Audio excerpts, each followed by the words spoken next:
nome é Fabrício Nicolai Mancini, sou professor aqui na Universidade Positivo, no curso de Engenharia de Energia, curso de Engenharia Elétrica. A minha formação é na área de Direito e na área de Engenharia Elétrica. Eu sou egresso aqui do Positivo, mestre em Desenvolvimento de Tecnologia e estou fazendo doutorado em Tecnologia e Sociedade, com a tese direcionada para a parte de planejamento energético. Então esse é um tema aí recorrente nos meus estudos. Profissionalmente estou vinculado à área de usinas hidrelétricas, a parte de automação. Então tenho trabalhado fortemente nisso e com iniciação científica aí na área de biodigestores. Então, a geração distribuída, a primeira coisa que a gente tem que pensar é o seguinte. Então, quando a gente fala do setor de energia elétrica, a gente tem que visualizar ele com uma determinada segmentação. Geração, transmissão e distribuição. A geração, tradicionalmente, ela é centralizada. Então, normalmente, ela vai acontecer longe dos centros de carga, onde eu tenho o consumo de energia. Esse conceito de geração distribuída, ele veio justamente para deslocar essa situação. Então, em vez de eu ter grandes usinas longe dos centros de consumo, eu tenho a possibilidade de gerar energia elétrica perto dos centros de consumo. Então, vou ter duas modalidades. Uma é a geração distribuída local, em que eu vou gerar energia e consumir na mesma unidade consumidora. E a outra é a geração distribuída remota, onde eu tenho a possibilidade de gerar energia em algum lugar e, por conta de eu ter outros empreendimentos ou associados, consorciados, em outros locais, normalmente na mesma distribuidora de energia, eu vou ter a possibilidade de consumir energia em outro local. Tá? Então, esses dois conceitos iniciais, eles são interessantes para a gente. Bom, então, principais vantagens da gente fazer a geração distribuída é justamente poder alocar a energia próximo de onde eu consumo. Isso daí traz uma eficiência muito maior, porque eu não vou ter as perdas do sistema. Então, se a gente pensar que eu gero a energia longe e depois eu vou consumir num local, num outro local, todo esse caminho que a energia percorre, ela vai ter uma perda. Então existem perdas técnicas, podem existir algumas outras perdas comerciais aí, Então há uma possibilidade grande aí da gente fazer uma economia nesse ponto. Além das perdas, eu tenho que pensar o seguinte: então o sistema elétrico de potência, ele tem que ter investimentos, existe todo um planejamento de ampliação e reforço, Então, existem planos que têm que ser feitos pelas concessionárias de transmissão e distribuição para poder atender o crescimento da demanda. Então, à medida que eu tenho um incentivo da geração distribuída, esses investimentos podem ser diminuídos, eles podem ser mitigados. Isso fica muito interessante para a gente. Um outro ponto é que a geração distribuída pode auxiliar o sistema em horários críticos. Então, dependendo do tipo de geração de energia que eu tenho, eu posso pelo menos estar auxiliando lá no momento em que eu tenho uma ponta de consumo. Se a gente pensar aí na própria geração solar, no finzinho da geração solar eu já estou ajudando, eu ainda estou ajudando o sistema elétrico.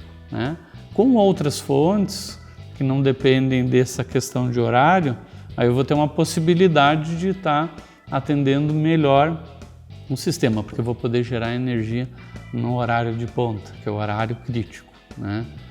Então, dependendo do horário de verão ali, vamos supor que eu vou pegar lá um intervalo entre as 5 horas e 11 horas da noite, eu vou ter um crescente ali de demanda e uma concentração de consumo. Então, se eu tenho a possibilidade de disponibilizar energia nesse horário, com certeza, através da geração distribuída, eu consigo melhorar o sistema elétrico, deixar ele um pouquinho menos frágil. Um ponto importante que eu acabei não falando é que a geração distribuída hoje, então, ela tem uma regulamentação. Então, a ANEEL, ela regulamenta isso daí na resolução 482, né? A gente já teve algumas alterações dessa resolução, a última foi em 2017, e atualmente a gente tem uma chamada pública até 19 de abril, né? Justamente sobre uma nova alteração. Tá? E agora toda a discussão versa sobre a questão de compensação de energia, que esse é um tema também importante para a gente tratar. Então, como é que funciona a geração distribuída? Hoje eu gero energia, né, e tenho a possibilidade de injetar no sistema elétrico de potência. Ao fazer isso daí, né, eu tenho 60 meses para consumir essa energia de novo. Então, o Brasil adotou um critério de compensação, diferente de alguns outros países, né? Então, por exemplo, a Alemanha, lá que eu tenho feed-in tariff, né? Que justamente eles fixam um preço. Então, na verdade, está vendendo para a concessionária. No Brasil não existe essa situação. O que existe é a compensação. E a discussão atual é o seguinte: bom, a compensação existe, mas eu tenho, dentro da composição tarifária, né, taxa do uso do sistema de distribuição, taxa do uso do sistema de transmissão, né, que são a TUST e a TUSD. Tenho encargos, né, então o valor que vai efetivamente para a parte da remuneração da energia elétrica, né, acaba ficando pequeno. E no caso da compensação, hoje eu tenho uma compensação plena. Se eu gerei 100 kWh lá de energia, eu vou consumir 100 kWh de energia. E o debate é o seguinte: até quando isso é possível no sistema?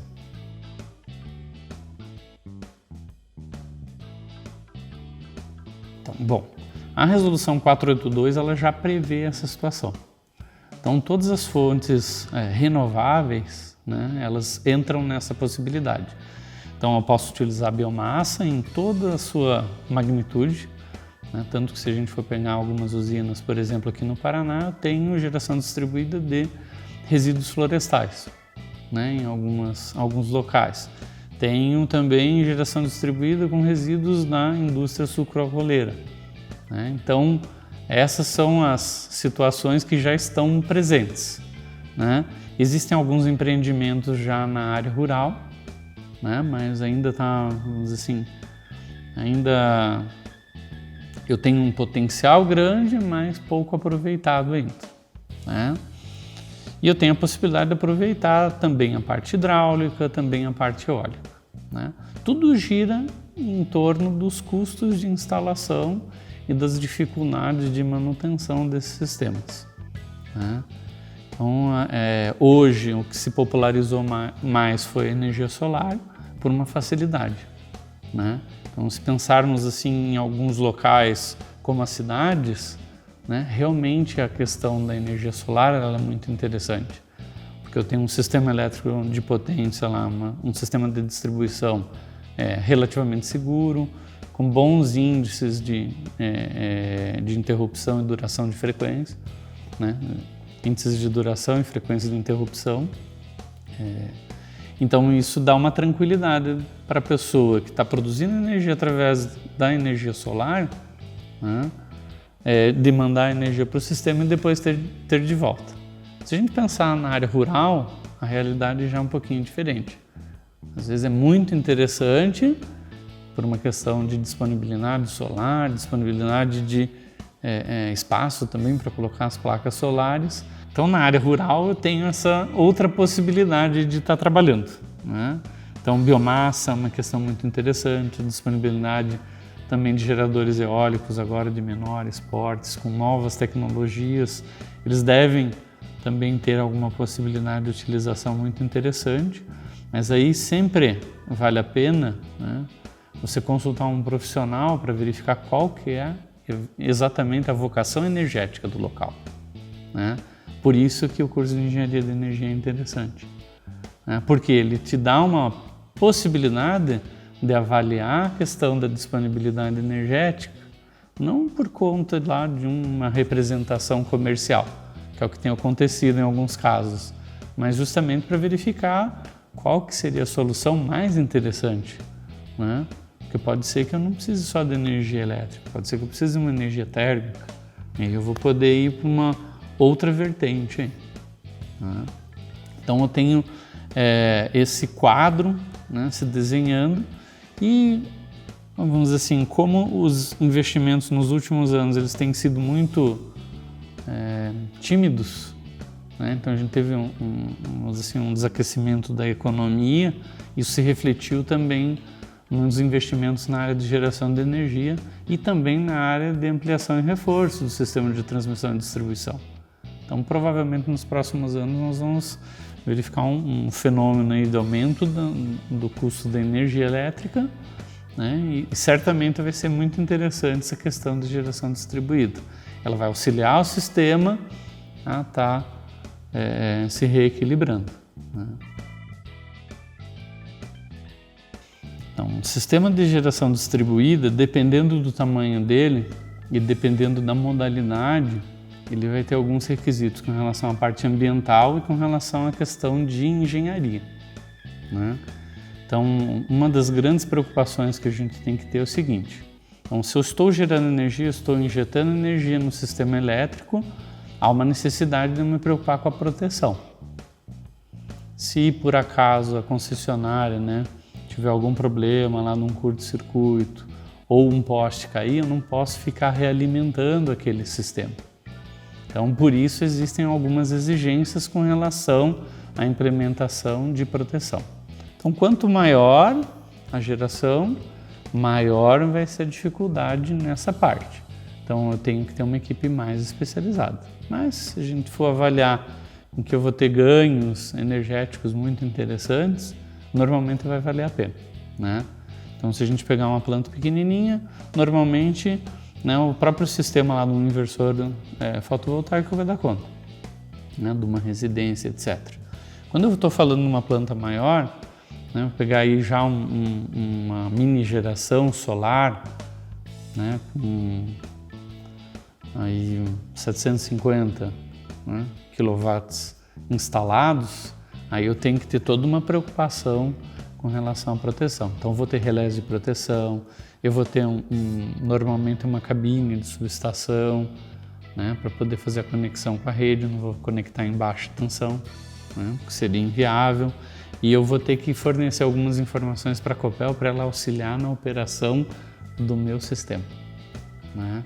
Então, hoje existem previsões nas resoluções da ANEEL e no caso do Paraná aqui, uma boa parte atendido pela Copel, né, uma necessidade de eu fornecer a possibilidade, inclusive, deles efetuarem um controle da minha geração, né, justamente para evitar alimentação de curto ou também para permitir um outro conceito que está vindo muito forte no setor, que é a questão dos recursos energéticos distribuídos através de microrredes, né? Então, a geração distribuída ela é ímpar nesse ponto, principalmente quando eu tenho, junto com a minha geração, alguma possibilidade de acumulação de energia, né?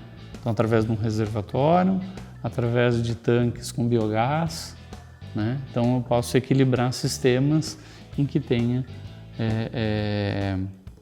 outras fontes que são intermitentes, né, como a eólica e a solar. Poderia ser o ponto de partida para uma smart grid. Sim, né, ele contribui, na verdade, né, o smart grid já é um conceito que está implícito aí na questão das microrredes, mas ele atende outras questões aí do setor de energia, né? Então, com religadores automáticos, com medição inteligente, né, possibilidade de você realmente isolar um sistema através de uma microrrede, né? Ele atende também essa situação. E hoje a concessionária tem um interesse muito grande de estar se aproximando disso daí, né? De aproximar mais dos geradores de energia distribuída, principalmente os grandes geradores, para possibilitar, né, o trabalho no sistema elétrico de potência de uma forma mais eficiente.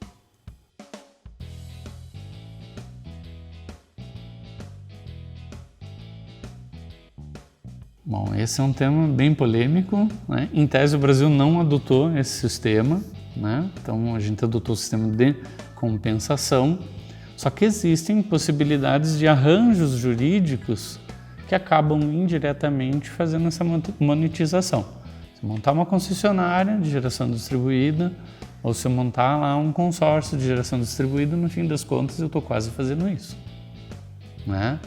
Não vendendo para o sistema, que seria o feed-in tariff. O Brasil não adotou essa questão e não adotou também a possibilidade de trabalhar com certificados de energia renovável. Também alguns países adotam, né, esse sistema. E daí eu teria uma remuneração por conta de estar disponibilizando aquela energia renovável, né? Então, no Brasil, a gente não tem essa situação. Recentemente, no último congresso que eu tive de planejamento energético, existiu uma fala da ANEEL e foi feito um questionamento nesse sistema. E eles não têm, vamos dizer assim, nenhuma previsão desse tipo de coisa, né? Existem desejos de alguns investidores de que isso ocorra, porque você ter uma remuneração com geração distribuída, ela é muito mais simples, né?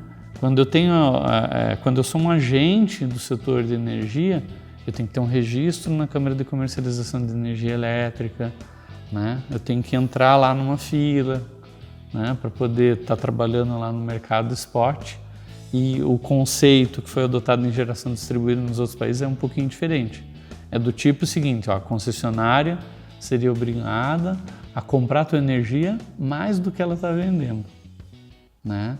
Então isso geraria aí um desequilíbrio no sistema elétrico brasileiro. Hoje a gente tem alguns problemas gerados por políticas públicas anteriores, especialmente a medida provisória que promoveu aí a renovação antecipada das concessões, né? Ele acabou desequilibrando essas contas. O Brasil ainda não conseguiu achar a fórmula correta para ter uma energia elétrica barata do jeito que deveria ser, né? Só que entram outras questões aí com relação à segurança jurídica, né? Então, quem que vai investir no Brasil se eu não garanto que aquilo que foi combinado, que foi pactuado, vai ser cumprido, né? Então, eu vou acabar remunerando e vou pagar esse preço.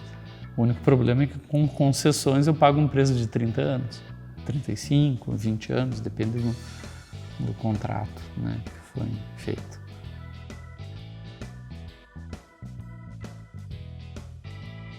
Então, bom, Engenharia de Energia é um curso fantástico que entra justamente nessa, assim, numa visão nova de mundo. Eu acho que é um curso extremamente atual porque ele é interdisciplinar, ele reconhece a energia nas suas diversas formas e há uma possibilidade justamente de você, né, compreender como que funciona esse sistema. E funciona da seguinte forma, tanto a partir do momento que você está projetando um sistema, em que você vai visualizar os diversos tipos de energia e verificar como que você vai poder utilizar, né, até o momento que você vai implementar isso daí e gerir isso daí, né, publicamente. Então, todo o impacto que a gente vai ter, né, ele acaba sendo visualizado num curso de Engenharia de Energia, né? Então, antigamente a gente não tinha essa situação. Normalmente, o que o profissional acabava fazendo? Ele acabava fazendo um estudo multidisciplinar, interdisciplinar, para poder, né, conseguir compilar todas essas situações. Então, desde a questão documental, né, que a energia normalmente está fortemente vinculada ao governo, né, nos aspectos regulatórios, as questões de necessidade industrial, então as indústrias, os processos, né, elas se instalam de acordo com as necessidades energéticas dela. Então, eu não vou instalar uma indústria que precisa de gás num lugar que não é atendido por gás, né? Eu não vou instalar um processo que precisa de lenha, de carvão, se eu estou longe dessas fontes. Então, o engenheiro de energia ele consegue visualizar tudo isso daí. E num outro ponto, né, todo esse planejamento que eu posso ter, né, para o porvir. Então, desde um planejamento de uma matriz energética de uma empresa, né, a possibilidade de eu estar trabalhando com os diversos contratos, né, vinculados a essa questão e os planejamentos com relação às melhorias desses processos. Então, o engenheiro de energia ele tem a capacitação para isso. no mínimo para identificar, né? Então, olha lá, tem uma tarifa de energia elétrica aqui mais barata, né? Vamos trabalhar com isso daqui. Ó, vamos mudar para um modelo D, né? Deixar de ser um consumidor cativo, de ser um consumidor livre, né? Então, eu tenho várias possibilidades de análise que o engenheiro de energia ele vai ter condição de fazer. Aí eu não vou precisar de uma formação jurídica, de uma formação de engenharia elétrica, de uma formação de engenharia mecânica, de uma formação de engenharia de bioprocessos. Estou juntando tudo isso daí dentro da temática energia, né? E vamos ser bem sinceros, sem energia, nada funciona, né?